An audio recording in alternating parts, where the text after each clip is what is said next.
This is the Folklore Oracle by Mike Bass. Will enchant your everyday life with magic wonder, encouraging you to see the world around you as full of powerful energies and potent potential for personal growth. 60 cards, stunningly illustrated with linocut style artwork. Thick trees, animals, beings, use them to answer your questions. Bass, grip and house of spirits. Fascinating myths.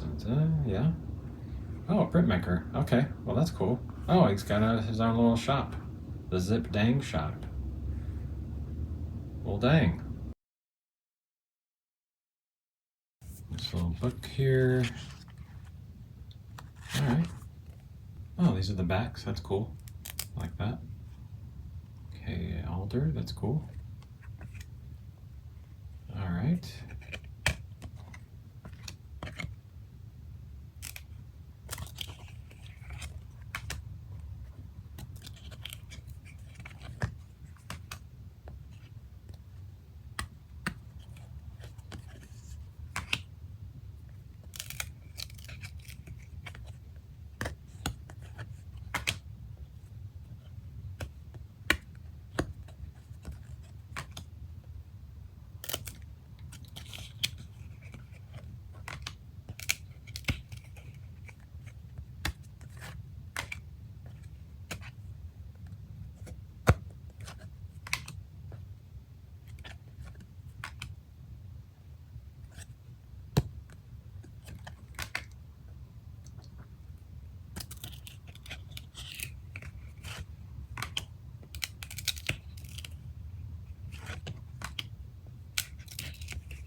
Just a side note, I typically do not like the Green Man in decks, but this one's not too bad. I'm liking the art in this.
Cardstock feels nice. It's not,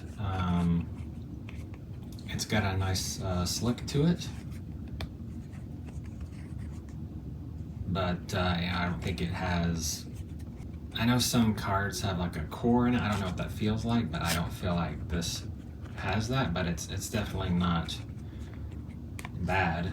It's not like Llewellyn or anything.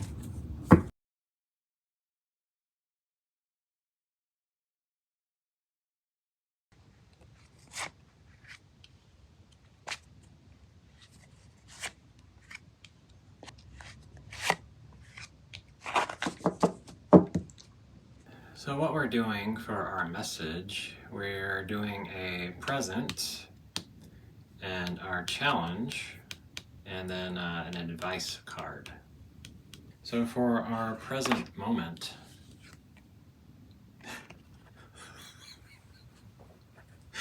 okay, so we got the Green Man, which is funny because that card usually disturbs me. The art of the card typically just disturbs me. And other decks, I mean, not disturbs me, but I don't, there's just something about the Green Man that it's just kind of creepy to me. So yeah, this one's okay, but we got the Green Man for our present moment. All right, Green Man rhythm. There are many traditions that mark the beginning or end of the natural cycle. A celebration of the rhythm of the seasons, the Buryman, is celebrated every year on the second Friday of August in South Queensferry, Scotland. Covered from head to toe in burdock, a Buryman travels an 11-kilometer route through the town center, stopping at homes and public houses along the way, where he is piled with whiskey and given money to ensure good luck for the next year. May Day festivities across the UK feature the Jack in the Green, a tradition that became popular in the 18th century. The 12th night celebration sees the holy man emerge from the river Thames to ring in the new year. It's not a big stretch to connect this to the pagan representation of the winter season, the Holy King, whose reign was at its height during Yule. Another symbol common throughout many cultures and seen in reliefs and folk carving.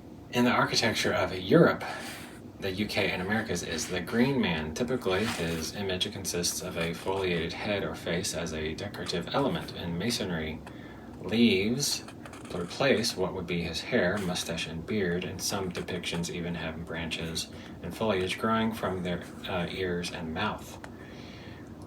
One of the more common places the Green Man is seen is in churches and cathedrals. Is unknown why an image that seems more likely connected to pre-Christian traditions would be so heavily incorporated into religious architecture, but perhaps it is a form of syncretism, an attempt to connect a pagan image with the cyclical celebration of the birth, life, and death of Christ. Modern pagans have embraced the Green Man as a symbol of ecological awareness, and he's seen in celebrations that mark the season of rebirth in the spring during both the Imbolc and Beltane festivals. Guidance from the Green Man. Whether you feel you have it or not, rhythm is an innately human quality. We see it daily in social interactions. A nod returned for a nod, a smile to another person's smile. When we hear music, even the most conservative of us may tap our foot. The Green Man is a reminder that along with the changing of the seasons, the cadence of a passing train, or the beat of a pop song, we find happiness in the general rhythms of life. Although you have your own innate sense of rhythm, you must continue to nurture your ability to harness it by forming habits, setting an internal clock, or being more aware of when you are most alert. You can be more productive. The Green Man is a sign to acknowledge the ebb and flow of your own natural rhythms, to be better in tune with yourself. Our affirmation is, I flow with the rhythms of my own life. Okay, so that is our present moment. What is our challenge here, our challenge card?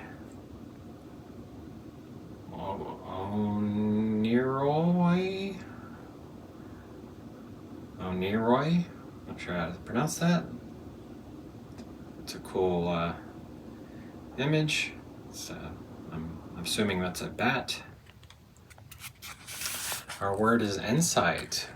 The Sumerians recorded some of the first interpretations of dreams in cuneiform, believing they were extremely important forms of divination. In Japan, it was common to draw the likeness of the Baku before sleep. The spirit animal, with the head of an elephant and the body of a tiger, entered your dreams and devoured any nightmares that lurked in the dark corners of your subconscious. In Europe, the mare, who is common in both German and Slavic folklore, was a mischievous creature that sat on a person's chest while they slept, causing a wide variety of fitful dreams. A third of our lives are spent in slumber, and during that time, our subconscious gets to work dreaming. Just about every culture has tried to interpret the world that exists in our sleeping minds. The ancient Greeks had the gods of dreams. They were the sons of Nyx, night, and Erebus, darkness. Okay. The Wanroi were small black winged creatures that resided in Erebus.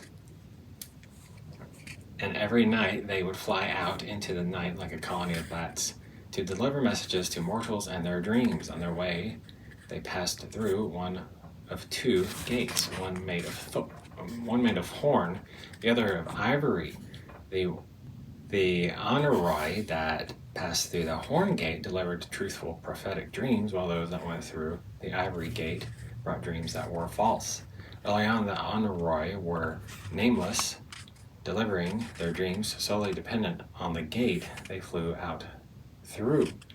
But as time passed, some were given names, and so Morpheus delivered dreams regarding other people. Isolos took the form of animals and brought nightmares, and Phantasos brought dreams of inanimate things. Guidance from Honoroi.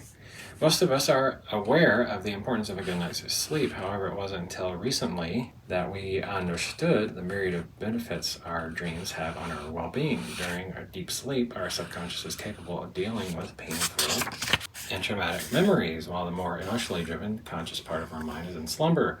Honoroi reminds us that in our dreams we are more equipped to deal with unpleasant memories, while our mind is in a calmer and more serene state.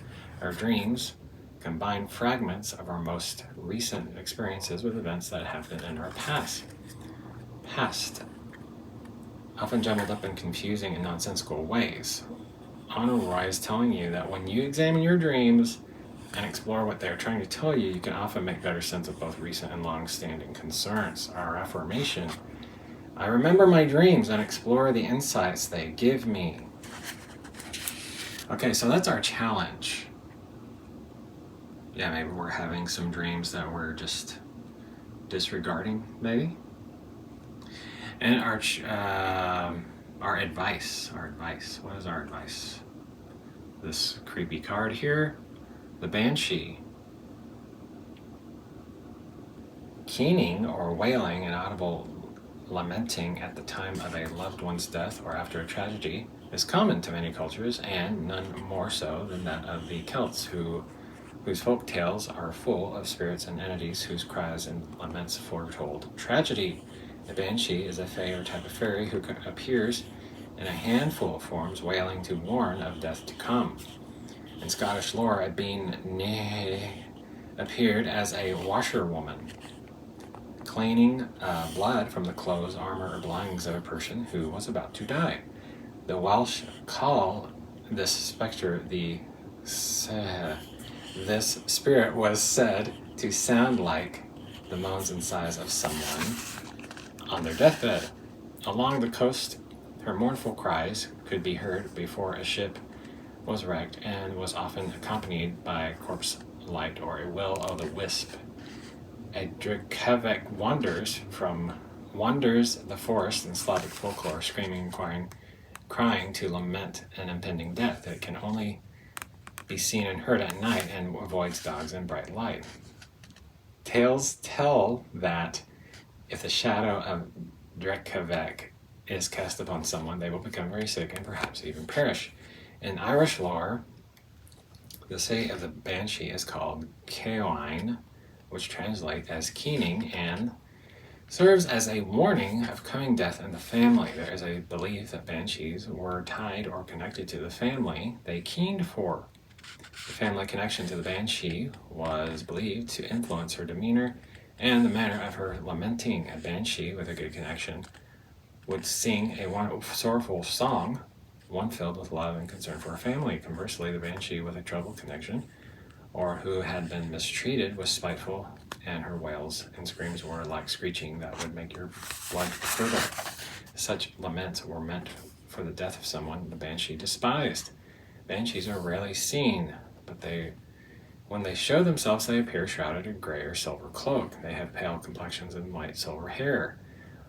Others have presented themselves as a headless woman, naked from the waist up, carrying a bowl of blood. Okay. Although they're usually solitary, when several banshees keen at once, it is thought to precede the death of someone powerful or extremely holy. Our guidance from a banshee. In our lives, we have people and things that are important to us, such as family, friends, pets, profession, passions, hobbies. Banshee is a reminder to be actively conscious in life, to be alive in the moment, and attentive to those who are important to you. We feel that in being vigilant, we can keep them safe away from harm. The true benefit is your watchfulness and being aware and actively involved in everything you hold dear. Banshee is a sign to be observant in your everyday life. Keep your eyes open and learn to recognize what's likely coming before it happens. Our affirmation: I live my life with awareness and stay present in the moment. So that is our advice. Okay. And yeah, that's always good. Like particularly for me, getting wrapped up in our heads and dreading things that have not happened. So just a reminder to live in our present moment.